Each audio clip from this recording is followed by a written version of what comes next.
Chaka Khan, Chaka Khan, Chaka Khan, Chaka Khan. Chaka Khan, let me rock it, Chaka Khan. Let me rock it, that's all I wanna do. Chaka Khan, let me rock it, Chaka Khan. Let me rock it, got a feel for you. Chaka Khan, what you tell me what you wanna do? Do you feel for me the way I feel for you? Chaka Khan, let me tell you what I wanna do. I wanna love you, wanna hug you, wanna squeeze you too. But let me take it in my arms, let me feel you with my charm, Chaka. Cause you know that I'm the one that keep you warm, Chaka. I make it more than just a physical dream. I wanna rock you, Chaka, baby, cause you make me wanna scream. Let me rock it, rock it.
Let me rock it, that's all I wanna do. Chaka Khan, let me rock it, Chaka Khan. Let me rock it, got the feel for you, feel for you.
Welcome to the State of the City Address.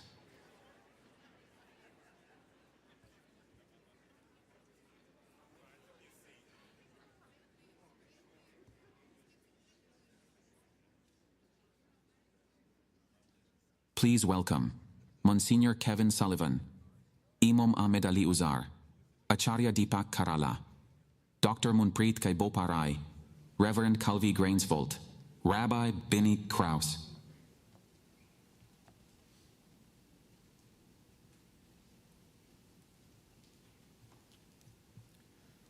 Almighty God, we ask you to bless our mayor and his associates, our city council, and for those in our judicial system. May they be open to your grace and guidance.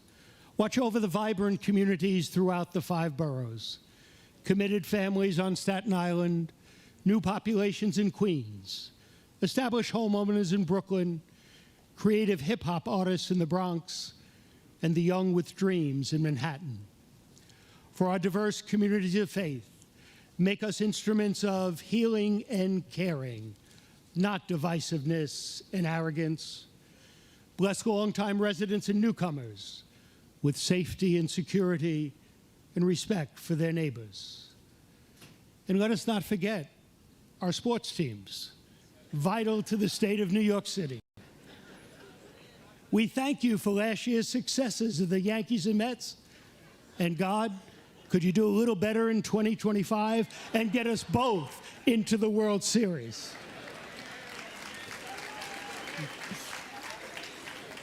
For the Knicks, the Nets, the Rangers, and the Islanders, do not dash our hopes too early in the new season. But for the Jets and the Giants, God, I fear that even for you, it's a bridge too far. So we only ask your mercy. But finally, how could we forget the Liberty? We give you thanks for the first 21st century professional basketball champions. And we ask you, God, for a repeat and another parade in 2025. And so, mighty God, we thank you for the good things that the city offers to many. But we also realize that too many of our neighbors do not have enough. So help us, God, to care for them better in 2025. And we simply say, amen.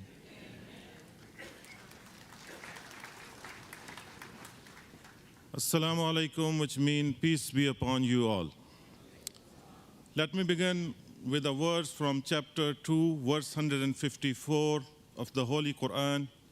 أعوذ بالله من الشيطان الرجيم بسم الله الرحمن الرحيم يا أيها الذين آمنوا استعينوا بالصبر والصلاة إن الله مع الصابرين. In this verse, Almighty God reminds us, O you who believe, seek help through patience and prayer. Truly, God is with the patient ones. Let us pray and ask Almighty God to bless our Mayor, Honorable Eric Adams, Deputy Mayors, Commissioners, City staff, elected officials, and all the residents of this great city. May they be granted wisdom to unite us, strength to support the needy, and protection for victims, making our city of New York the greatest city in the world. As we enter this new year, let us recommit ourselves to building peace not just in our city, but in the Middle East and across the entire world. May we unite and spread the message of peace and unity around the globe. May God bless you all with everything you all need to find success in this world and hereafter. May God bless our city of New York. May God bless our beloved country, United States of America, and the entire world. Amen.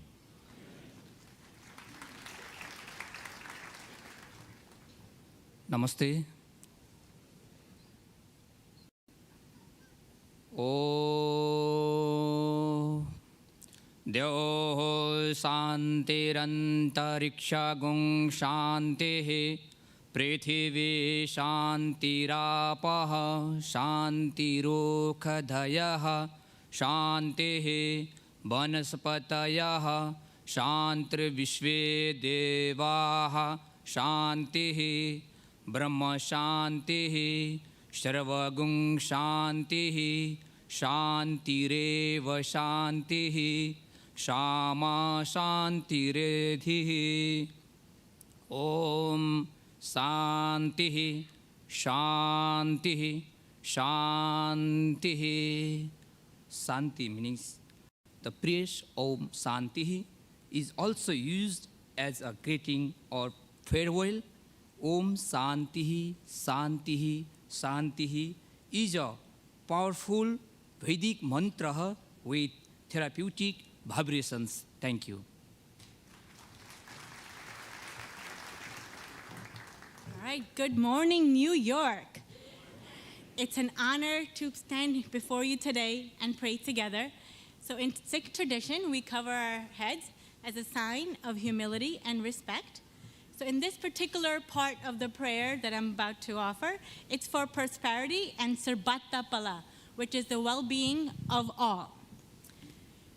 Tu Thakur tum pe ardas jiyo pind sab teri ras tu mat pita hum barak tere tumri kirpa mein sukh kane re koi na jaane tumra ant ऊंचे ते ऊंचा भगवंत सगल समगरी तुमरे सूतर तारी तुम ते होए सो आज्ञाकारी तुमरी घत मित तुम ही जानी नानक दास सदा कुर्बानी.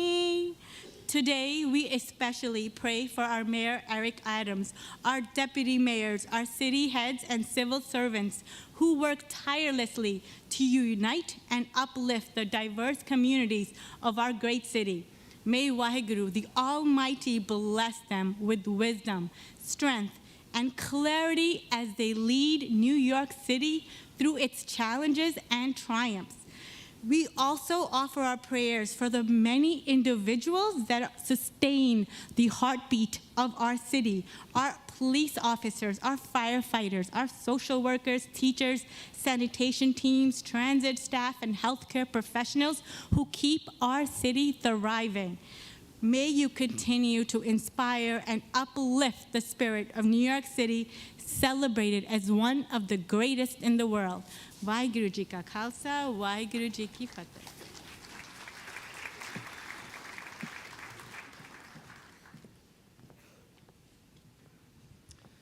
It is said that a soundless bell begins to ring upon acts of compassion.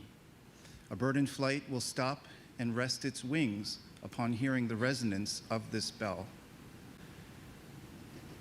May our beloved city continue to grow into fruition with the finest, the bravest, and the boldest qualities of ourselves expressed for the sake of all beings.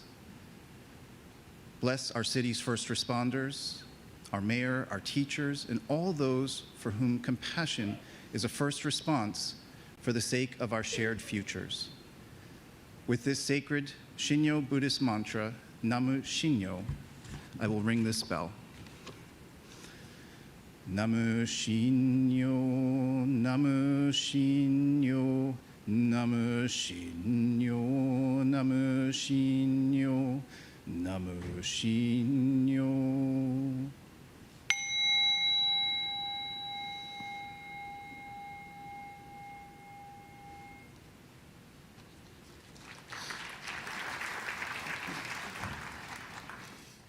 Avinu Shabashamayim, our Father in heaven, we give thanks for this great city, a place of boundless energy, diversity, and dreams. Bless Mayor Eric Adams with chachma, ubina, wisdom, and understanding as he leads us forward with strength and compassion. May the children of our city, Tino Coach, Shel Beit Rabban, the voices of our future, be surrounded by love, protected from harm, and inspired to grow in learning and in purpose. May this day, 461, be the day that God grants courage, wisdom to bring all of the hostages, return them home where they belong, and when they have been so long, waiting for so long to be returned to. May we strive always to be a city of shalom v'chesed, peace and kindness, where every soul dignified with the Tzelem Elokim and created in the image of God. God bless. Shachianu v'kiyimanu v'giyanu lazman hazeh. May this year be a year which brings peace, prosperity to all. Thank you.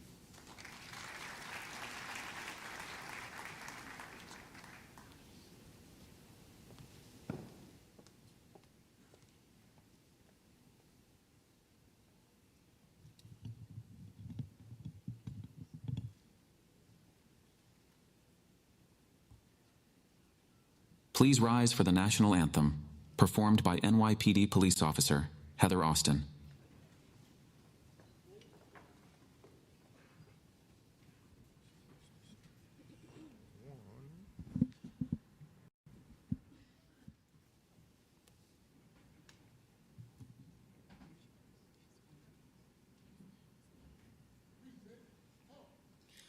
Oh, say, can you see by the dawn's early light what so proudly we hailed at the twilight's last gleaming, whose broad stripes and bright stars through the perilous fight o'er the ramparts we watched were so gallantly streaming, and the rockets' red glare, the bombs bursting in air, gave proof through the night that our flag was still there. Oh, say, does that star-spangled banner yet wave o'er the land of the free and the home of the brave?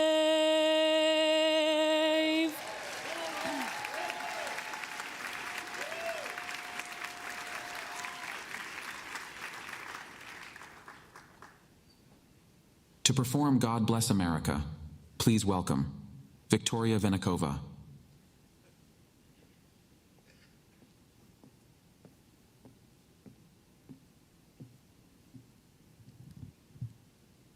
God bless America, land that I love.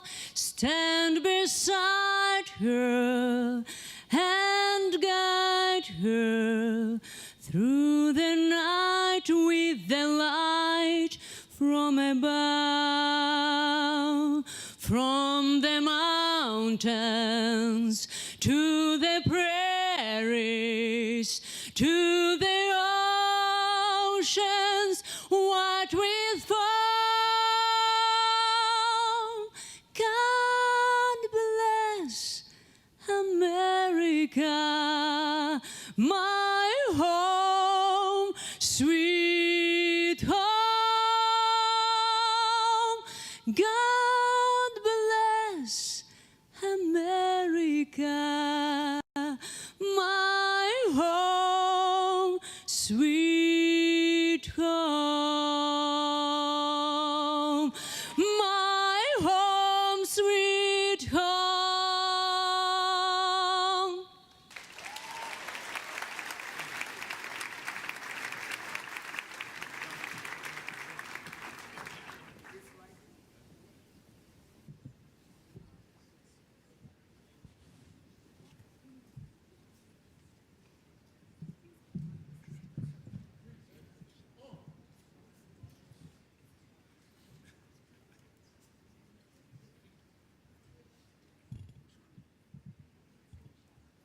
To perform Lift Every Voice and Sing, please welcome the Harlem Fellowship Choir.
has brought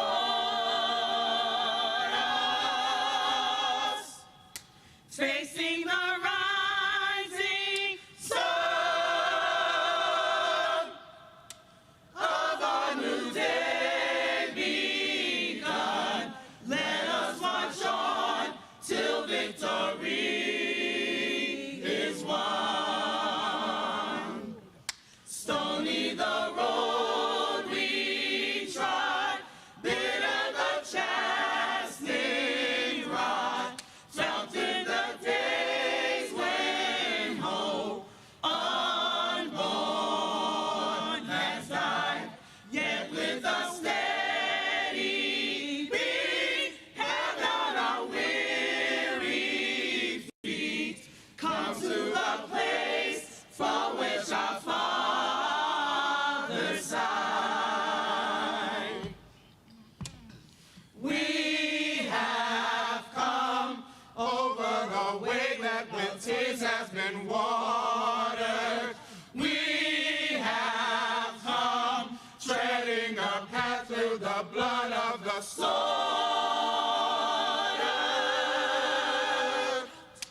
Out from the gloomy past,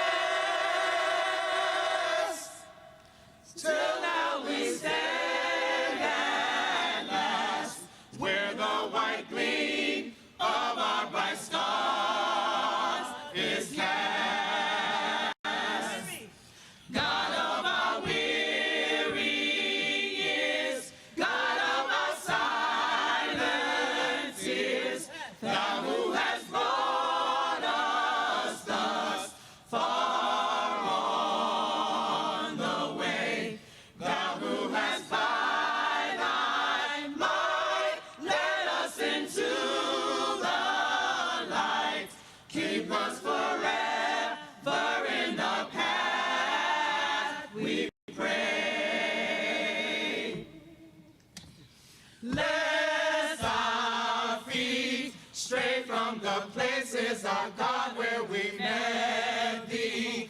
Lest our hearts, drunk with the wine of the world, we forget thee. Shadow beneath thy hand, may we forever stand true to our God, true to our native land.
In 2020, Elmhurst particularly was the epicenter of the epicenter during the pandemic.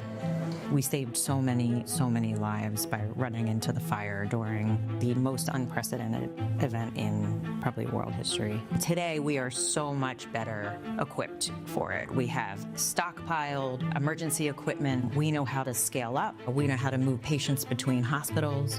We know how to communicate. We know how to share data. We were able to vaccinate into the deep crevices of the communities. We are all now aware that we have a piece of public health duty. New York City is definitely a healthier city than we were pre-pandemic. What we have done to transform it with our programs, lifestyle medicine, the Healthy NYC initiative, it's just shifted culture. I think patients have become advocates advocates for their own health. They want to partner with their healthcare professional. They want to talk about nutrition plans and mental health and well-being and mindfulness. And I think it's been a real shift since COVID.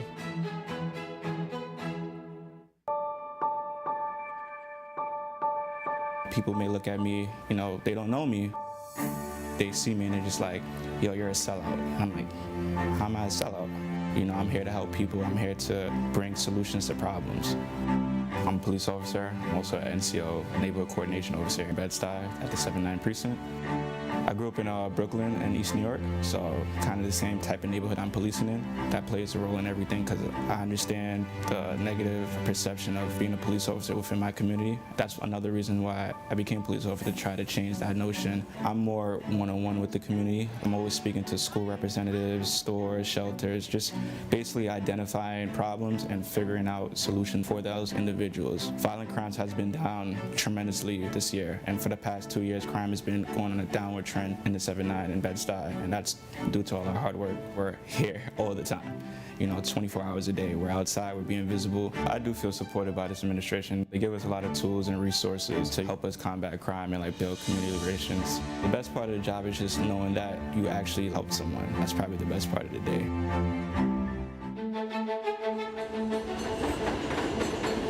One of the great things of being a New Yorker is that, like the song says, if you can make it here, you can make it anywhere.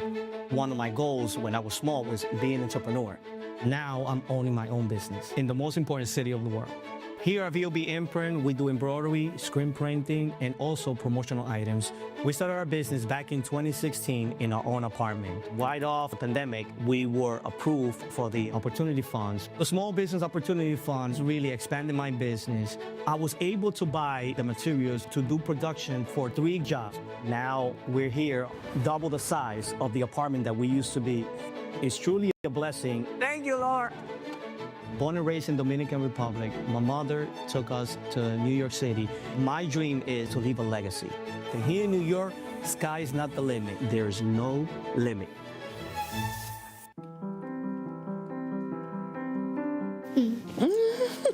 Thank you. I'm very optimistic about his future because he's getting a great start in a great city and a great school. The school actually helped me out a lot. They signed me up for my city. They submitted everything for me. And then 3 weeks later, I got a placement letter. If he was going to his other school, I would have been paying $86 a week. Now I don't pay anything. I'm able to take him to Disney World. Yeah, Disney World. We're able to go to vacation. I work for customer service. You have to come in the time that benefits the business. Doing the extended day, this balances out everything, this program, with my work life and my family life. I get me time. I would definitely recommend my city to a friend. I know I don't have to worry about him. They care for him like I care for him. 4, 5, 6. He has the educational foundation right now to go far in life. E. Whose name start with an E? E. He started early, so he's going to continue to be the smart, bright boy that he is. What do you think about that, Elijah? New York is so diverse. There's so much things to go experience here, and that's pretty cool. You go to other places, like outside the state, it's like, it's just one place, and this is it. But the city is just so vibrant, and it's colorful at the same time. I've been living in Queens all my life. Elijah loves it, and I love it here. We are very, very proud of our community that we serve. The city really gave me the opportunity in order for me to launch my dreams. It really is the most magical place on earth.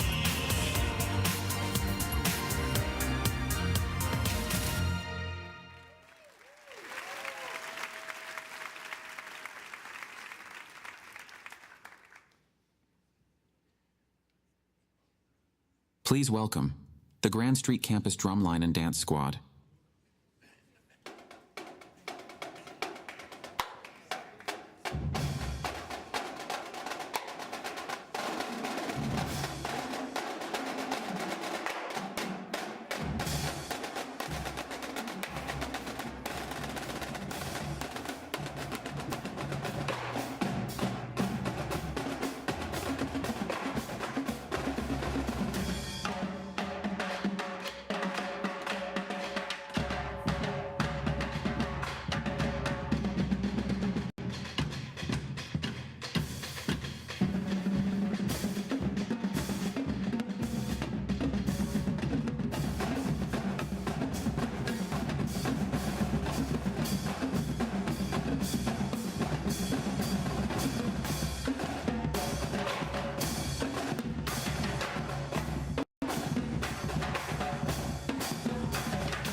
When Mayor Adams came into office, he promised to create a safer, more affordable city for working class New Yorkers and their families. In 2024, he delivered on the promise once again. He got stuff done for the greatest city in the world. Mayor Adams is one of us, a blue-collar guy from South Jamaica, Queens.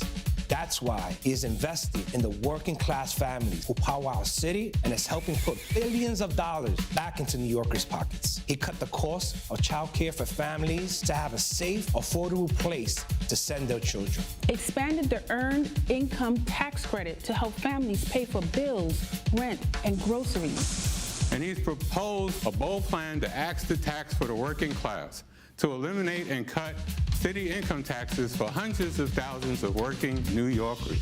Thanks to Mayor Adams and hundreds of thousands of public servants who delivered for you every day, New York remains the safest big city in America. The Adams administration has put thousands of new police officers on our streets and taken thousands of illegal guns, ghost cars, and mopeds off of them. Thanks to these efforts, New York City got even safer in 2024, with overall crime, homicide, and shootings all going down. And every day, Mayor Adams and his team work to improve New Yorkers' quality of life, whether it's shutting down illegal smoke shops, cracking down on retail theft, fixing streetlights, or taking down miles of scaffolding. They are keeping our families and our communities safe. Under Mayor Adams' leadership, New York is finally becoming a city of yes. After decades of inaction, the Adams administration passed the most pro-housing zoning proposal in our city's history and said yes to building a new generation of affordable homes across the 5 boroughs. Housing that we need for our young people, our seniors, and our families. His team has shattered affordable housing records over and over again, unlocked billions of dollars for public housing, and help thousands of our homeless brothers and sisters transition from shelter into stable homes. Thanks to Mayor Adams' focus on rebuilding the working class, New York City's economy isn't just back, it's better than ever. Last year, New York City broke the record for the most jobs and small businesses in our city's history. Mayor Eric Adams secured raises and benefits for our public servants so that they can afford to raise a family. Put millions of dollars back into the pockets of delivery workers and has advanced generational projects to put New York City at the front of the green economy. Our tourism industry is booming. And next year, we will welcome the world to New York and New Jersey for the 2026 FIFA World Cup.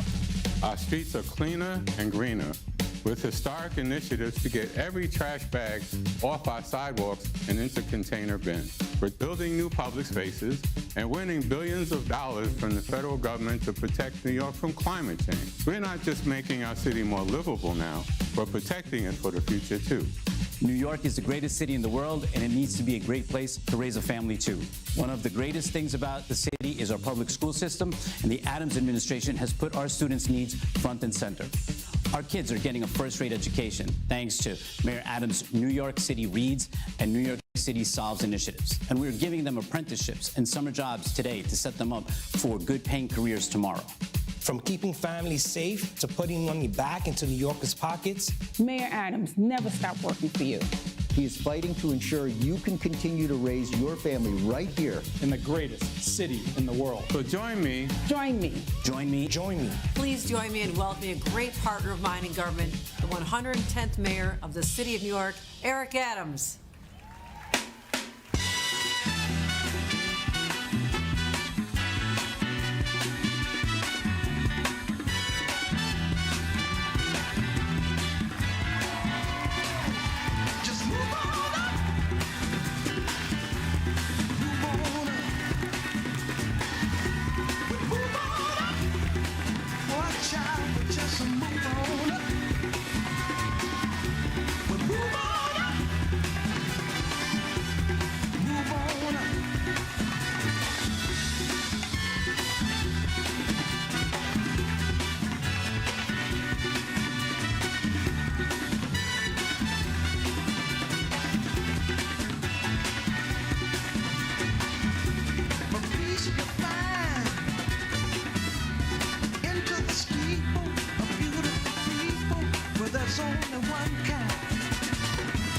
So hush not, child, and don't cry.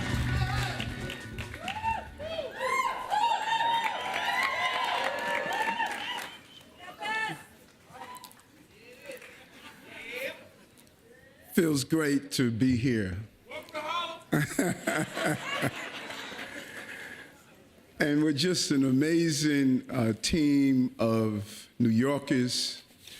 And to my fellow New Yorkers, thank you. Mommy is looking down on our city, and she's looking at her baby boy who transitioned from being dyslexic, rejected, and now he's elected to be the mayor of the city of New York. And we can't do what we do without this team. Can my commissioners and deputy mayors please stand up? Please stand up.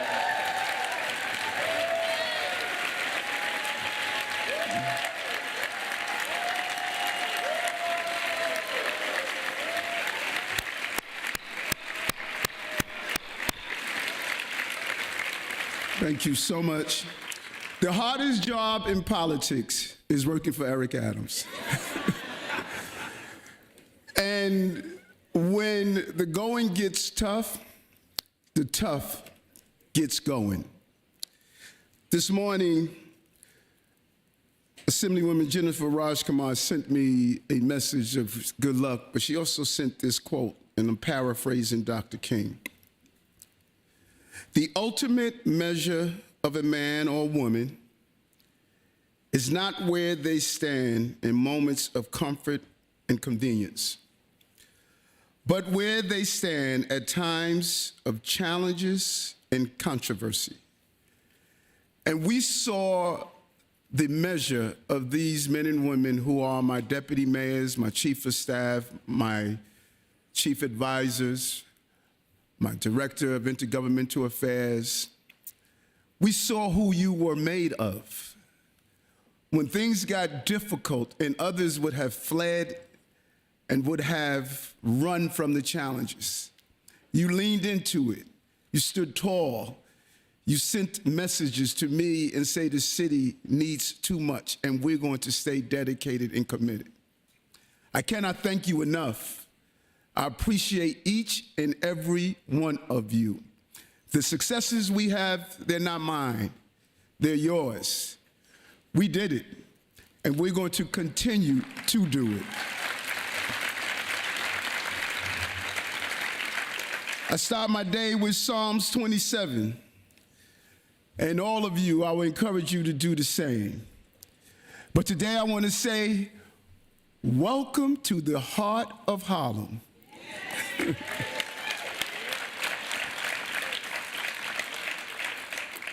To all of you that are here, I say welcome and enjoy this great city and what it has to offer. My team that's here with me, we've dedicated our lives to ensuring that this city will continue to move in the right direction. Please give them a hand once again.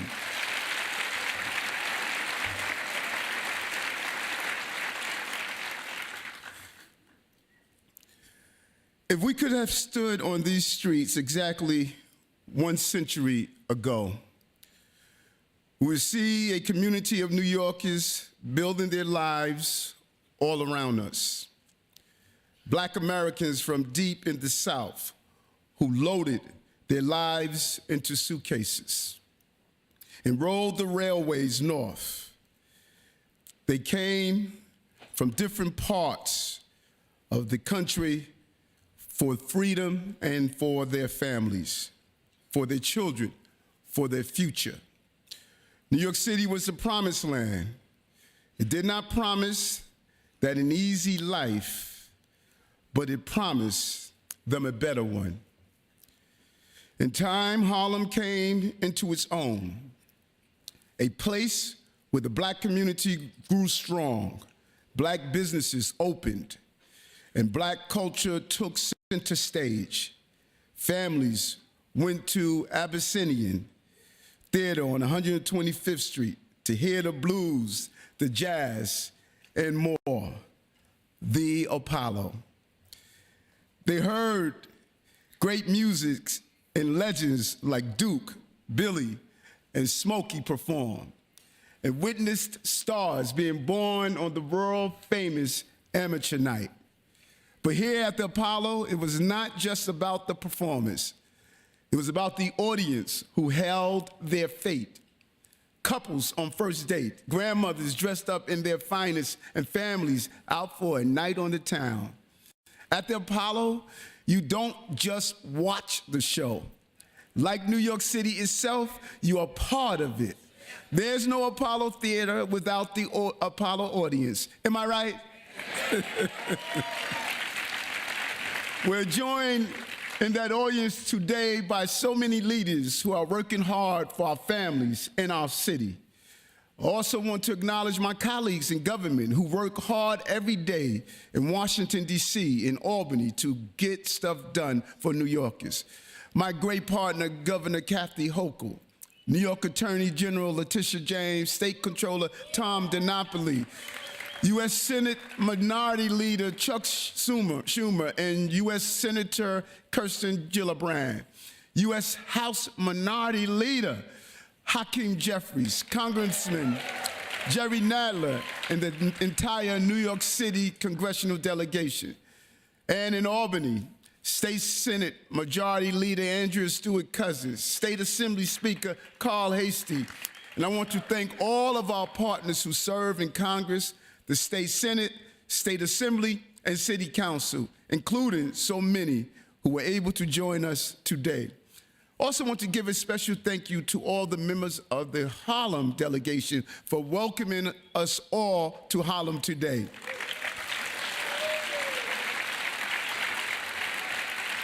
And a special thank you to my City Hall partner, Speaker Adrienne Adams. I know she's out here. Who would have thought two Baysiders would be running the city of New York? Thank you for the work you have done in the City Council chambers. As I always say, we can move forward and stronger together, running the city. Also want to thank our district attorneys who are keeping the city safe in the partnership they're showing with the new police commissioner, Commissioner Jessica Tisch. Bronx DA Darcel Clark, Brooklyn DA Eric Gonzalez, Manhattan DA Alvin Braggs, Queens DA Melissa Katz, and Staten Island DA Mike McManahan. In addition to all who serve our city, including our 5 borough presidents that are here as well, Public Advocate Jamani Williams and Controller Brad Lana. I know I saw Vanessa Gibson, Queens Get the Money, Donovan Richards, Antonio Reynoso, and good to see you, Borough President Levine. I always say that was one of the best jobs in government, you know, being a borough president. Thanks to all of our brothers and sisters, and finally labor that's in the house. I want to thank labor so much for what you do every day, including HTC, 32BJ, DC 37, CSA, 1199 SCU, and the Carpenters. They brought so many members today, and we are in a union administration, blue-collar mayor, probably one of the first mayors in the history of the city of New York that was a union member. We were clear on our North Star, uplifting union members and uplifting working-class people in the city of New York, and we will continue to do that.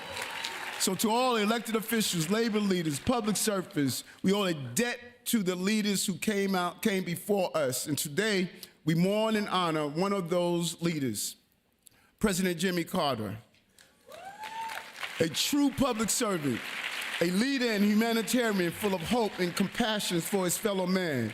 We send prayers to all who knew and loved him and salute his dedication to serving others across our nation and around the globe. Thank you, President Carter, for your service and leadership. Thank you.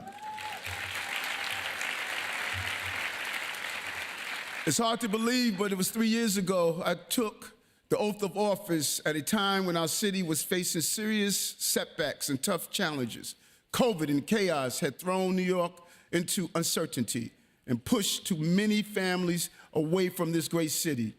Crime was surging, our economy was tanking, and our housing crisis was growing worse by the year.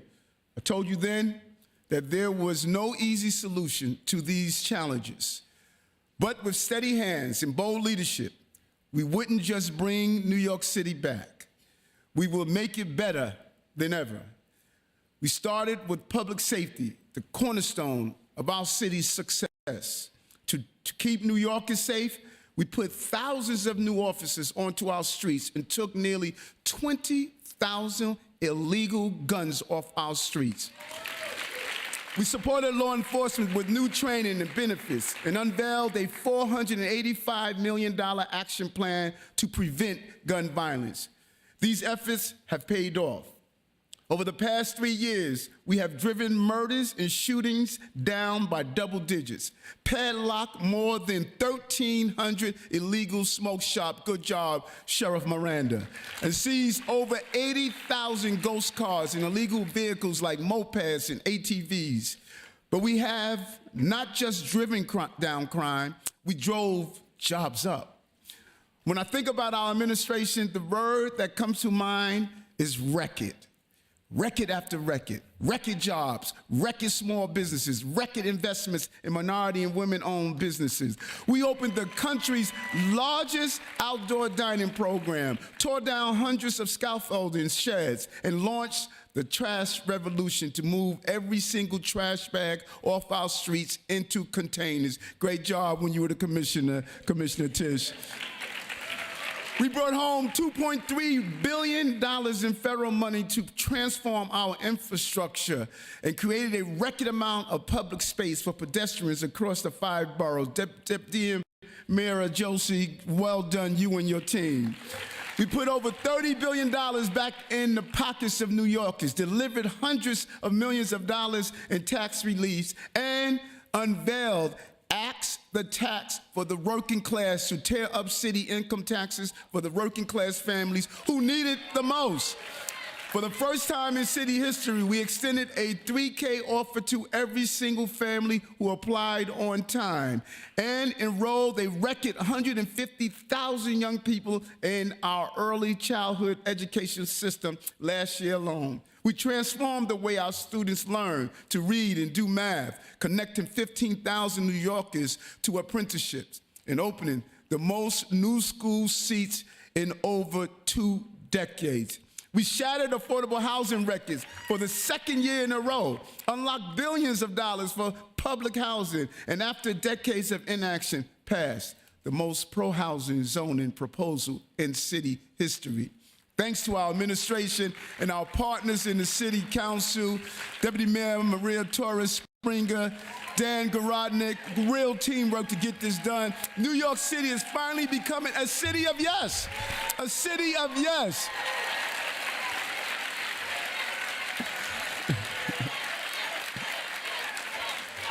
Commissioner, carry on, you did your thing. Back year after year, great job. New Yorkers, don't let anyone fool you. Don't listen to the noise, don't listen to the rhetoric. New York City, the state of our city is strong. It's strong. Always say there are 2 types of Americans, those who live in New York and those who wish they what? Wish they could. And we're here, we're the lucky one. Where else can you find thousands of parks, hundreds of museums, and food from every culture, all just a train ride away? Where else can you catch a parade, watch a baseball game, and ride a free ferry, all in the same day? Where else can you raise such smart, savvy, global citizens? The freedom and opportunity that drew families to this neighborhood and this city have kept New York going strong over the years. Here's a footnote. The woman who sang God Bless America, Victoria Vinakava, arrived in this city a few years ago from fleeing the Ukrainian war. And she's on the stage of the Apollo Theater singing God Bless America. That is who we are, New Yorkers. That is who we are. And we want to thank Commissioner Castro for Mayor Office of Immigrant Affairs for the work and commitment that he's doing. A dreamer that's now making dreams possible for other people. Thank you, Commissioner.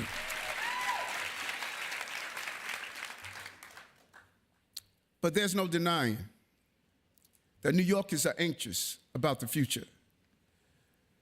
Extreme costs are forcing too many people, especially working class families, to make hard choices between groceries or childcare, medicine or clothing, making the rent or moving out.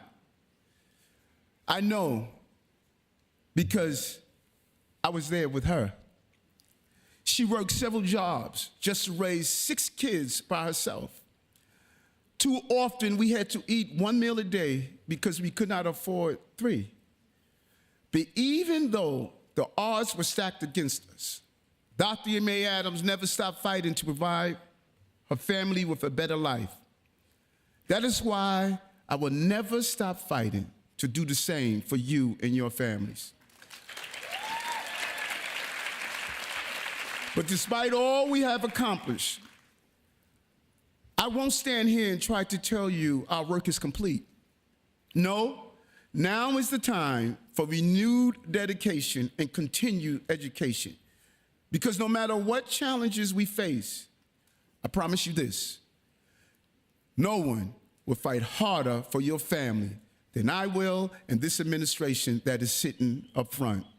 It's what you elected me to do and what I ask them to do every day. When others wanted to defund the police, we defended them, putting more officers on our street to keep New Yorkers safe. When too many places pushed back on new housing, we stood up for working class New Yorkers, never letting the voices of no drown out the voices of need. When it was clear that our people on our streets and subways needed help, we stood up to get them the support they deserve, making their lives easier and remove off our subway system to put them in the proper care they deserve. And when Washington refused to take action on a broken immigration system, we stood up for our city and pushed back while still caring for hundreds of thousands of asylum seekers. But we know we still have much work to do and more people to help. Too many families are still facing the same struggles that Dorothy May Adams and my siblings did.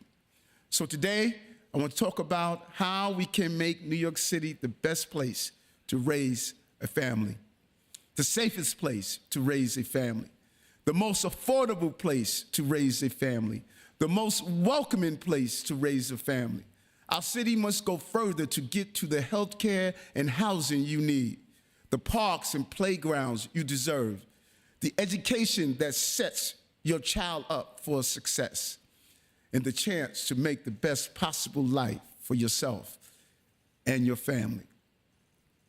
How can we make sure that the greatest city in the world is also the greatest place to raise a family? That starts with keeping families safe.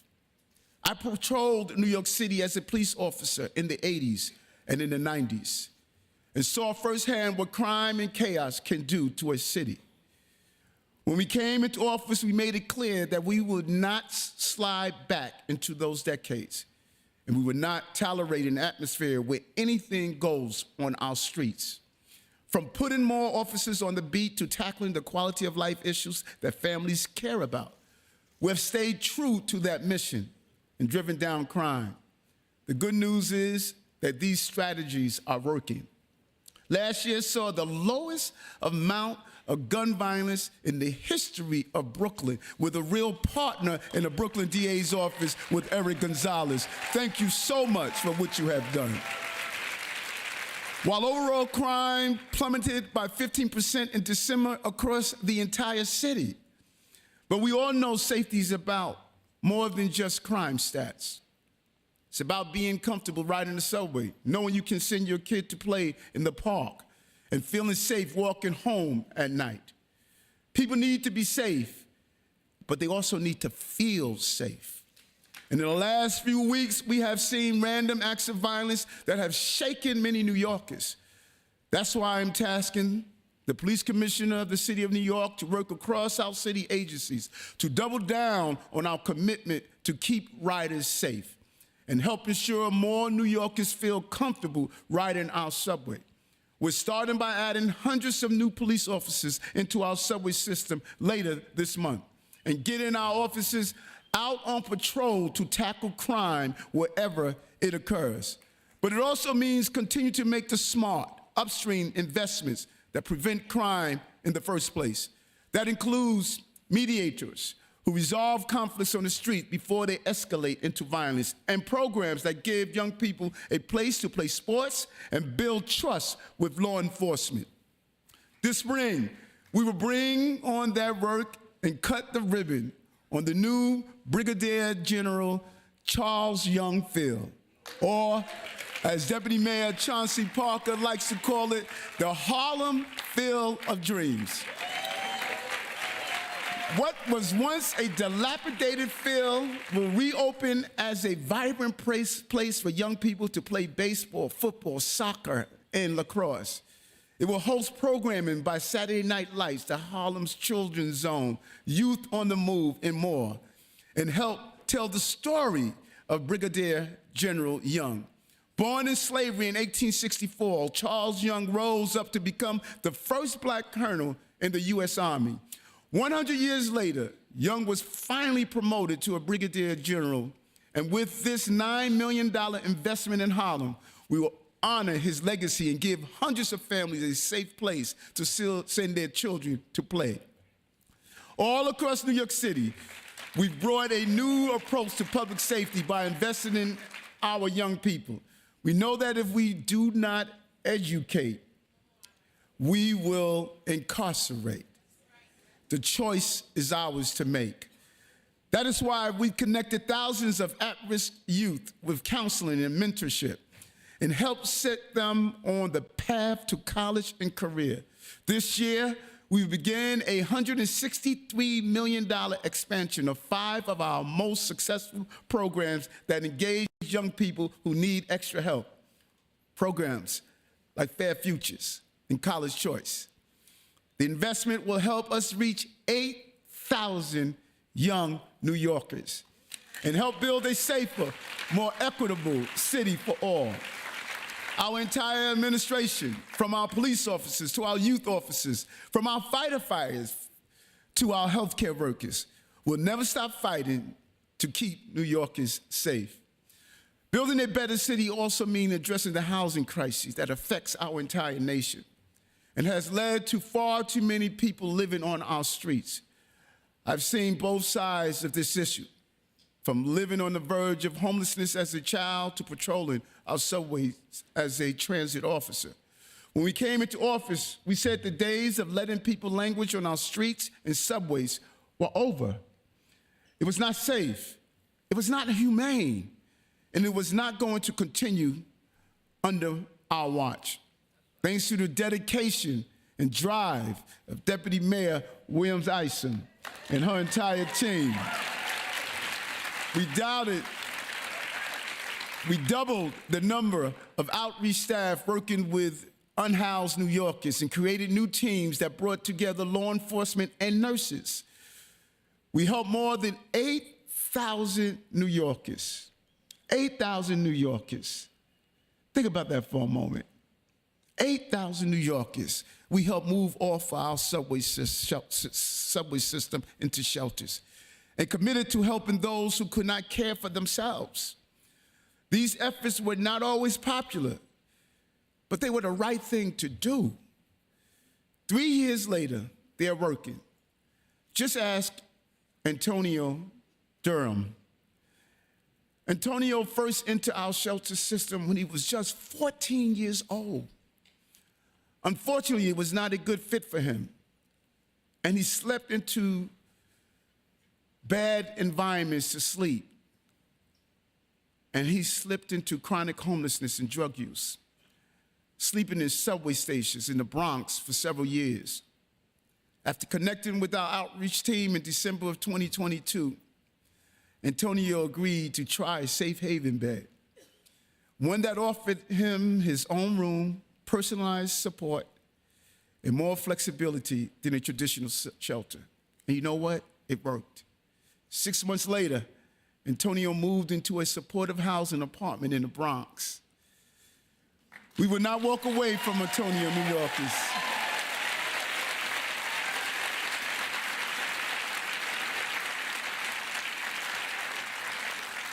Just think about that for a moment.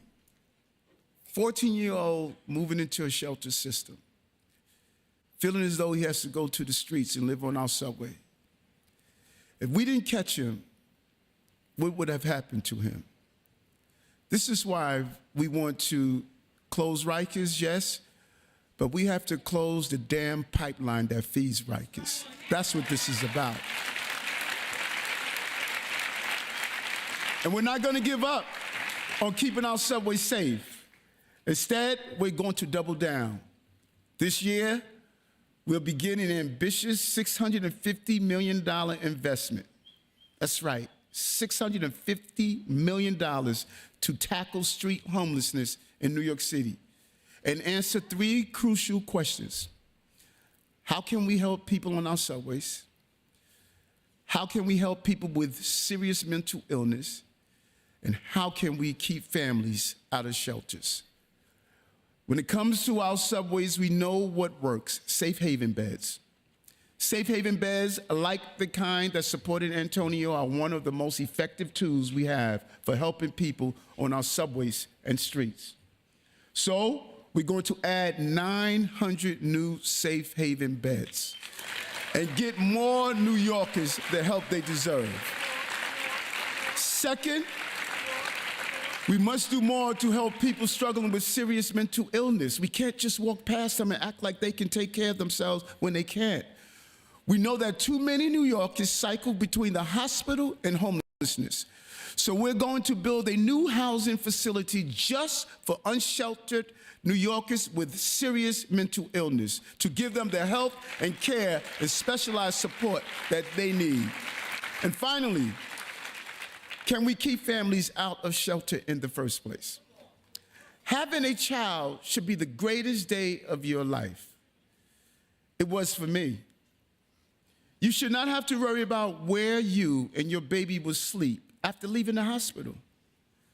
You should not have to worry about whether your child will grow up on the verge of homelessness. But right now, we have too many expectant parents entering our shelter system. So today, we're making a new commitment to our families. No child should ever be born in our shelter system.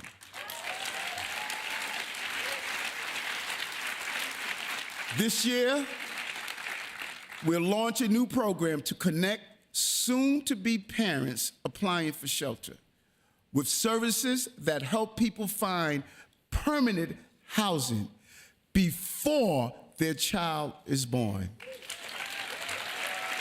We must stop the cycle of poverty and housing instability before it ever begins, and ensure mothers and babies do not go to a shelter after leaving the hospital. Subways, serious mental illness, shelters. That is how we make a renewed commitment to tackling street homelessness. We can do this, New York City, but we need Albany's help as well. We have seen the tragic consequences when severe mental health illness on our streets and subways go unchecked, which is why we must pass the Supportive Intervention Act. This crucial legislation will help us get those in need the care they deserve, provides assistance to those who can no longer care for themselves, and keep all New Yorkers safe. I want to thank Governor Hochul and all our elected partners who are fighting to get this done. Thank you. It is so crucial for our city. The housing crisis is real, and we know how to solve it by building more homes. This will help New Yorkers from all walks of life, from those who need a second chance to families who need a place to grow. Making New York City the best place to raise a family means helping even more people find an affordable home. When I was young, there were days when my siblings and I had to carry our clothes to school in trash bags because we were worried that we might be evicted before the day was over. My mother worked job after job to save up enough money and move us from a tenement building to a small house in Queens. but the struggle to keep a roof over our heads continued. Mom was afraid she would lose everything she had worked for. Too many families still feel that way today. That is why our administration brought an ambitious new approach to housing right from the start. DM Maria Torres Springer described it well. Everything, everywhere, all at once. That means building on every block in every borough, working with every agency in every office, using every tool in every level of government to give the families homes they deserve. Since the start of this administration, we have created, financed, and preserved nearly 80,000 units of housing and connecting New Yorkers to record amounts of affordable homes as well. Not just one, but 2 years in a row. HBD and your team over there saw the mission, executed the mission, job well done on what you accomplished over at HBD. And thanks to the partnership between the Department of Veteran Affairs, Veteran Services, and the Department of Social Services, we are breaking down silos within government to share data so we can make it easier for veterans to find housing. Great job, Commissioner. And create a stronger safety net for those who have bravely served our country. You cannot serve foreign lands but can't find housing on your land. That is not acceptable, and we're going to fight for their housing. But we knew that tackling our housing crisis meant going deeper and finally revitalizing our outdated zoning code. Thanks to an unprecedented coalition of advocates, council members, and city agencies, we passed landmark changes to unlock new housing and finally turn New York City into a city of yes. Previous administrations talked about it. This administration with the city council, we got it done. We said yes to 80,000 new homes, yes to $5 billion for housing and infrastructure, and yes to making sure more families can afford to live all across New York City. Everywhere housing will be built. Historical moment. These are already historical achievements, but we want to go even bigger. We've seen too many families leave for the suburbs once children are on the way. So today, we are launching City of Yes for Families, an expansive new approach to housing, zoning, and public space that will change the way we build across the 5 boroughs and create more family-friendly neighborhoods. We will work across our housing agencies to build more family-sized units and more homes for multi-generational families so that parents and grandchildren can stay together. We will work with the city council to build more housing alongside schools, playgrounds, grocery stores, and libraries. With City of Yes for Family, we'll build 800 units of housing alongside a brand new library on the Upper West Side, creating what is known as Living Library, the largest in city history. We will also roll out new initiatives to help more people buy a home in the 5 boroughs. If you are paying rent every month, it should count towards your credit score. With our new initiative, it will. We will help more New Yorkers build up credit and eventually secure a mortgage for the first time. From top to bottom, we are rethinking how we use land and how we build housing in our city. That's why, for the first time ever, we called a Charter Revision Commission to focus on housing and propose changes to our city charter that will help create more homes for families for generations to come. When I spoke to you last year, I promised to advance 24 housing projects on public sites that would build up to 12,000 new units. But in 2024, like we always like to do, we do it bigger and better. We went even further, advancing 26 sites to build the homes families need. We also issued a landmark executive order requiring every agency to see where you can build new housing on city-owned land. And this year, with City of Yes for Families, we move forward with the first sites, including over 2,000 new mixed-income homes at 100 Gold Street, where many of our city staff work today. We've already introduced 5 neighborhood plans to build up to 50,000 homes from Brooklyn to the Bronx. And this year, we'll go even bigger and start bringing a new generation of housing to Manhattan. Over the decades, housing prices in Manhattan have gone up while working class families have been pushed out. So we'll start to use the new zoning tools we secured from Albany and our City of Yes plan to add 100,000 new homes in Manhattan, reach a total of 1 million homes in the next decade. 1 million homes in the new decade. We like to call it the Manhattan Plan. A tribute to this borough's long history as a place where families from all over the globe will come to start the American dream. From the brownstones in Harlem to the high-rise in Manhattan, we will say yes to more housing and yes to a more family-friendly city. Helping families make rent or buy their first homes means helping them save money, and we are determined to do just that. Our city's economy may be booming, but the cost of living here is too high, especially for working class families. That is why we launched our Money in Your Pockets initiative, an all-out, across-the-board effort to make sure the dollars you earn can be the dollars you spend. We passed a first-in-the-nation minimum pay raise for our delivery workers, boosted pay for 80,000 human service workers, and reached contracts with 100% of our city uniform workforce. And yes, we will reach a contract with the SBA. Trust me, we will. Good job, Chief Counsel Allison Stoddard, for doing the great work that's needed. And thanks to the leadership of Intergovernmental Affairs Director Tiffany Raspberry, who went to Albany and successfully expanded the New York City Earned Income Tax Credit for the first time in 2 decades to give more than $345 million back to 1.7 million New Yorkers this past tax season. But we know that working class families need more relief, and they need it now.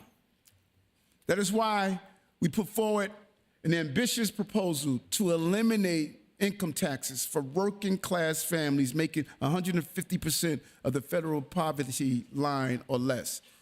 It's time to get rid of city income taxes for a single mother making $31,000, a family of 4 making $46,000, and other New Yorkers making do with less. It's very clear. Time to axe the tax. It is time to axe the tax. Let them hear it across the entire state. It's time to axe the tax, and we are going to make it happen. And by doing so, our axe the tax for the working class proposal will eliminate and lower city income tax bills for over 582,000 New Yorkers and their dependents. And it would give over $63 million back to the families who are in need of it to pay for rent, groceries, childcare, and more. So let's get it done, New York. Say it with me one more time. Axe the tax, axe the tax, axe the tax. Good job. Good job, Budget Director Jack Jihar, protecting our money and getting it done. We're cutting taxes, raising wages, and helping New Yorkers eliminate burdensome debt. Everybody's laughing and looking at Jock, because Jock hates spending that money. Our city's financial counselors have already helped more than 25,000 New Yorkers reduce their debt by $37 million. But 1 in 4 New Yorkers are still saddled with student loan debt, including many of our public servants. That is why we are launching a new program to help public servants enroll in the federal government's Public Service Loan Forgiveness Program.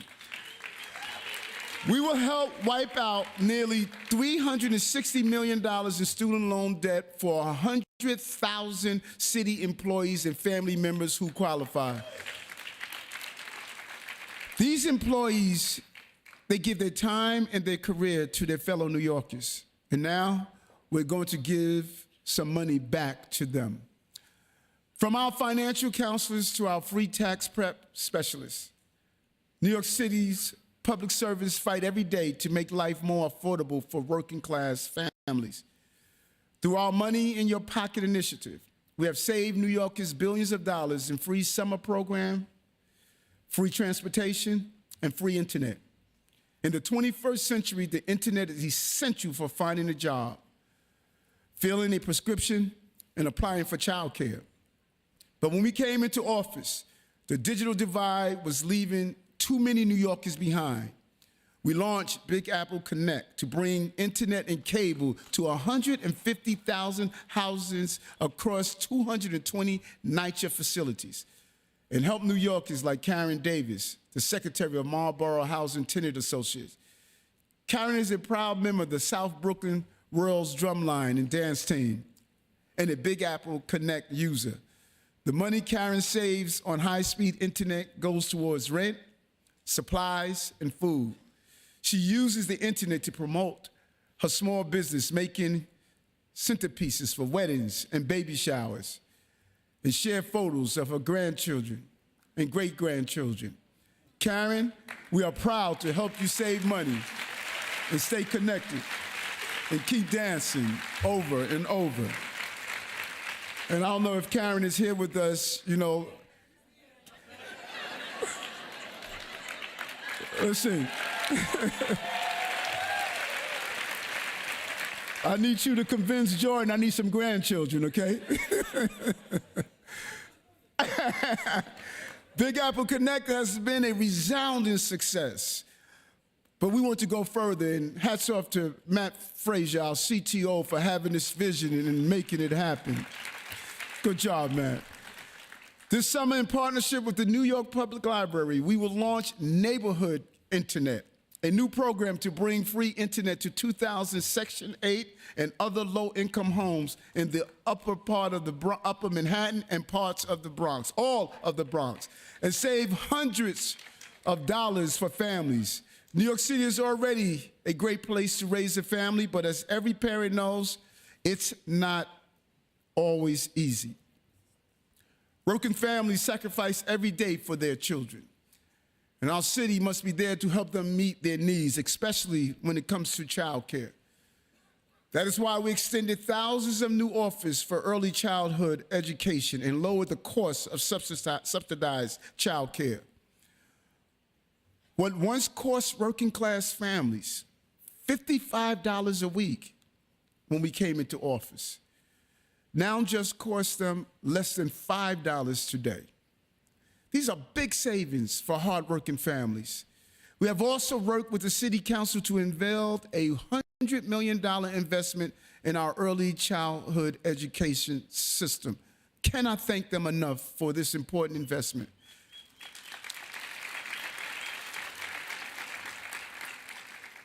And we really have to take our hat off to Deputy Mayor Anna Amazar's leadership and vision.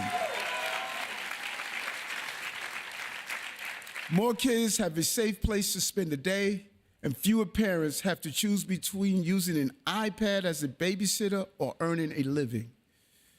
Childcare is an essential part of our education system, a place for our children to learn and grow. Our children make us proud every day with their energy, their creativity, and their ambition. And we need an education system that helps them succeed every step of the way. And that is what you're doing, Melissa, as our chancellor. So important, the task you have. You must feed the pipeline of success. And I know what it is to be denied, suffer from a learning disability, and the support I needed just did not exist. I was called the D student, the dumb student. I dreaded going to school most mornings. I used to say, God, please don't make me read today. I didn't discover that I suffered from dyslexia until I was in college. But the experience of seeing how government can fail our students stayed with me. It never left me. And when I go up to Department of Corrections and I talk to those young people and I find out almost 30% have a learning disability. Instead of them standing on the stage of being the mayor or being the governor or being the commissioner, they're in correctional facilities. The crime is not only what they may have committed, the crime is what we committed to them. And we need to stop that criminality to make sure they can have an opportunity. This is why from day one, we focus on making sure our public schools work for every student in every district.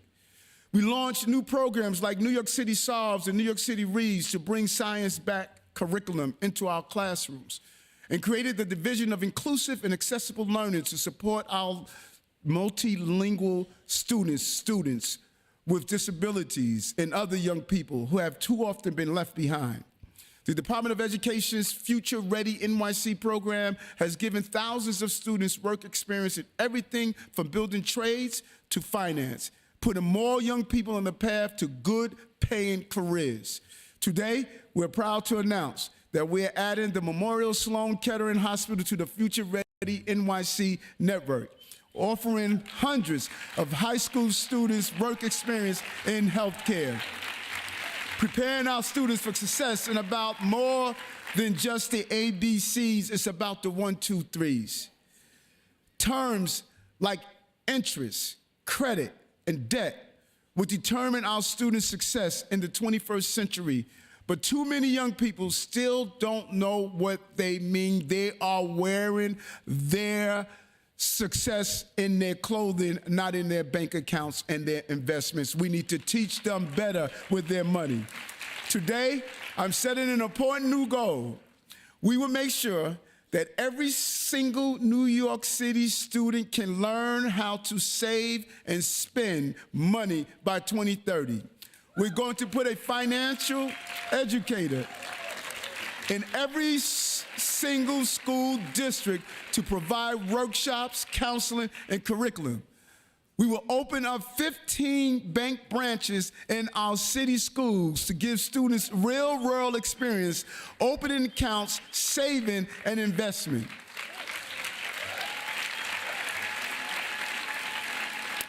We're going to work on a new program to teach students how to manage real money and encourage them to build financial skills. We can't do this alone. Today, I'm calling on everyone, our banks, our credit unions, our private sector partners, and more, to join us in this cause and help set up our children up for a lifetime of financial freedom. We can do this together. Let's make this happen. You want to get your baby off your couch in his own apartment? Learn him tell him how to manage his money. There's no more exciting adventure place to be in the globe, on the globe, than in New York City. No place is more adventurous. And we want to make sure our children can be both safe and successful here. We're working to keep our kids safe on our streets and at our world-class pools and beaches too. That is why we will expand our free water safety and swim classes to reach a total of 18,000 students, saving families over $1 million on swim lessons with this expansion alone. We want to make sure more families can spend safe, quality time together, and more parents can actually see and watch the chance of their child swimming a lap across the pool without floaties. Good job, Sue, wherever you are, for what you're doing with our parks. And as a father, I know the importance of teaching and uplifting the next generation. We want to make sure every family has a chance to build those strong bonds. Our fatherhood initiatives helps fathers to do just that with free parenting programs, mediation, and mentorship. Today, I'm proud to announce that we're going to double the size of our fatherhood initiative and help us reach another 1,500 fathers and families. Our fatherhood initiative to programs that help reconnect LGBTQ+ youth with their families. All of these initiatives are what we are using to keep families strong, and we are keeping families together. A robust economy is one of the best ways to support all of these families. That is why we are fighting to ensure that every New Yorker can find a job and share in our city's success. That means jobs that help families buy a home, pay for college, and save for retirement. By investing in public safety, supporting working people, and bolstering 21st century industries like life science, healthcare, and artificial intelligence, our economy has seen a comeback like no other. Let's look at the numbers. Starting with a record 4.7 million jobs and a record 183,000 small businesses. Great job, Commissioner Gross and your team.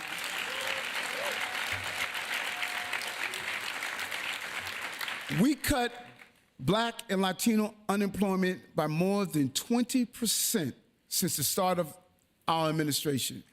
We brought nearly 65 million tourists to New York City last year alone, second highest in the city's history.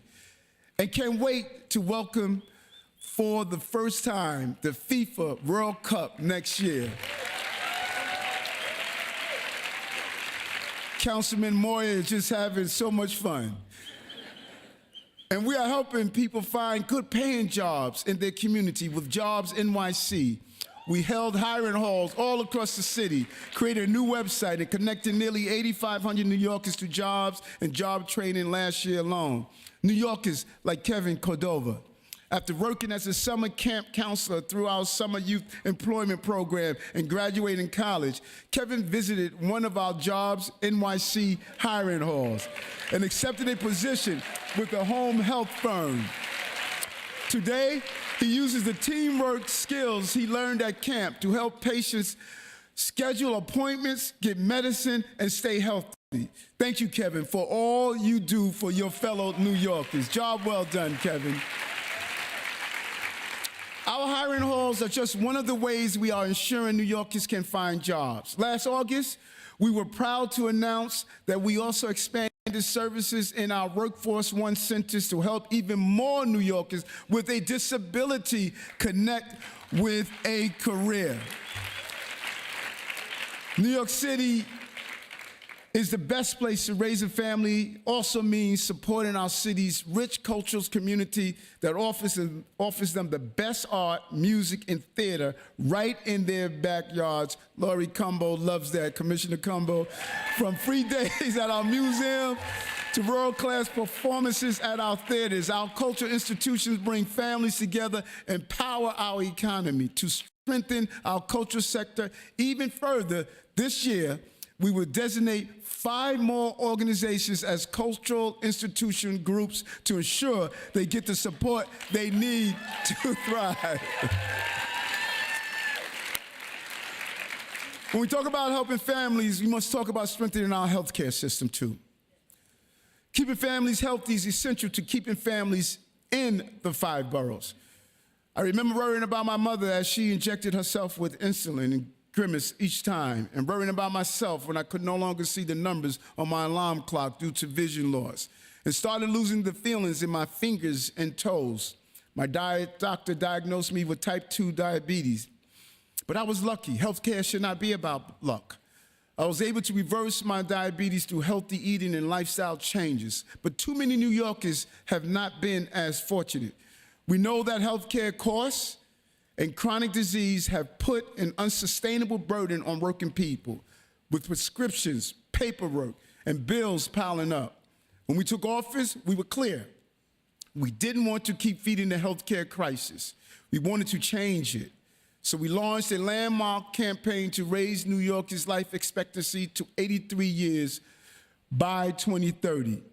Signed more than 16,000 teenagers up for free virtual therapy and took on distributors for illegally selling flavored vapes and hooking young people on nicotine and tobacco. Thank you, Corp Counsel Maria Good Trufant, for working to protect our children's health and making sure they can have a quality start in life. Our healthcare system has expanded in other ways too. helping more families access doula and midwifery services, and becoming the first public health system in the country to help people access abortion care through telehealth. Because here in New York City, we will always defend reproductive rights. Our health agencies have also helped address another major issue. Over the past 3 years, the arrival of thousands of asylum seekers. Thanks to our Asylum Application Help Center and our dedicated public service, we have helped more than 178,000 asylum seekers take the next step on their journey. That is nearly 78% of the people who have arrived here since the spring of 2022, taking a major step and a major achievement. Good job, Chief of Staff Camille Joseph, Vala, Molly, the whole team over there for getting it done and making it happen. And let me tell you something. International leaders came to the city to see what we were doing because they were hearing all the noise and rhetoric, what we were not doing. When they came here, they met me at Gracie Mansion, and they said, no one is doing what New York City is doing for migrants and asylum seekers to put them on a pathway of their next journey. You are the model for the entire country. Great job, team. The health of our people also depends on the health of our public spaces. When we came into office, we knew that it was not enough to just reopen our city. We had to remake it as well. So we brought curbside composting to the entire city, expanded our Summer Street programs to all 5 boroughs. Where's my good friend, Commissioner Rodriguez, for that initiative? Great job, bringing it to the all community. Open Streets is not for Manhattan only. You made it clear. It's for all boroughs of our cities. Great job over at DOT. And invested $1.2 billion in infrastructure and resiliency initiatives to protect against the next superstorm Sandy. Thanks to the vision of Deputy Mayor Mir Joshi, we are creating a more vibrant and open New York City for families to enjoy. From Central Park to Flushing Meadows, our city parks are household names across the globe. They are where we come together, build community, and take our children to play. We have to make sure every New Yorker has that opportunity. So here's what we're going to do. This year, we're going to put another 20,000 New Yorkers within a 10-minute walk of a park by opening more schoolyards in underserved communities and neighborhoods for use during the summer, after school, and on weekends. And we're not just giving families more parks. Sue and her team, they're going to make sure we're giving them cleaner ones too. Starting this year, we will add an extra afternoon cleaning shift to 100 more hot spots in our parks throughout the city to make them even cleaner and safer for our children. From public spaces to public safety, from healthcare to housing, these initiatives will uplift working-class families in the years ahead. But in New York City, we do not measure our work in months or years. We think in terms of decades and build for generations to come. One day, when our children look around, they will see our work all across New York City. They will learn at a world-class research center on Governor's Island. They will work at a modern maritime port in Red Hook. They live on a new North Shore along Staten Island. They cheer at a soccer stadium at Willis Point, and they will come together at a brand new Kingsbridge Armory in the Bronx, soon to be known as El Centro Kingsbridge. He could not be here, but to Councilman Espaillat, job well done for fighting for this to happen, and thanks to the governor for her contribution. From training troops during World War I to distributing supplies after Hurricane Sandy, the Army has served our city for more than a century. With the $215 million vision we unveiled this week, we will begin work on the next chapter in this long history. Out of an empty cabin, we'll build sports fields for our children, spaces for our cultural institutions, and opportunities for local business. We'll create new jobs and affordable homes and give families a place to come together. Vanessa Donovan is not the only one that could say Queens get the money, Bronx got the money also. After decades of disrepair, we'll finally bring a powerful vision for the Armory. It will bring it to life. Possibility and perseverance. That is the story of the Kingbridge Armory, and that's the story of the people of the Bronx. And it is the story of New York City. As we celebrate our 400 years of New York City history and the Lenape people who were here long before us, we must look forward to the future as well. A city where hope and ambition create new industries and opportunities. A city that is safer and more affordable. A city that has space for our families to flourish and grow. I'm determined to make life a little easier for every Dorothy Mae Adams that's out there. Year after year, generation after generation, let's keep this a city for families. Our families here and those who are on their way, working class families, our immigrant families, our extended families.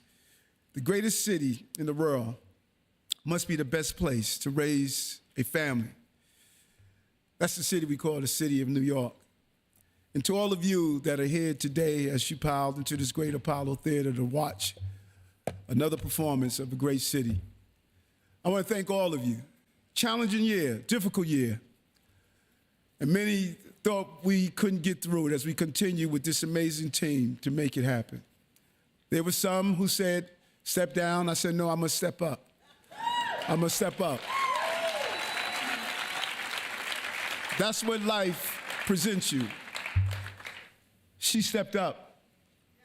I would walk past her bedroom with the door closed and I would hear her crying. But every morning, no matter how challenging it was, she got up, never surrendered. And my story is your story. I know all of you are going through hard times, because that's what life is. Life is hard times. But I want to say to you, even dark moments are not burials. They're plantings. Allow your planting to happen, and you'll see the fruits of your labor. Mommy did it, and that's why I'm mayor. Thank you.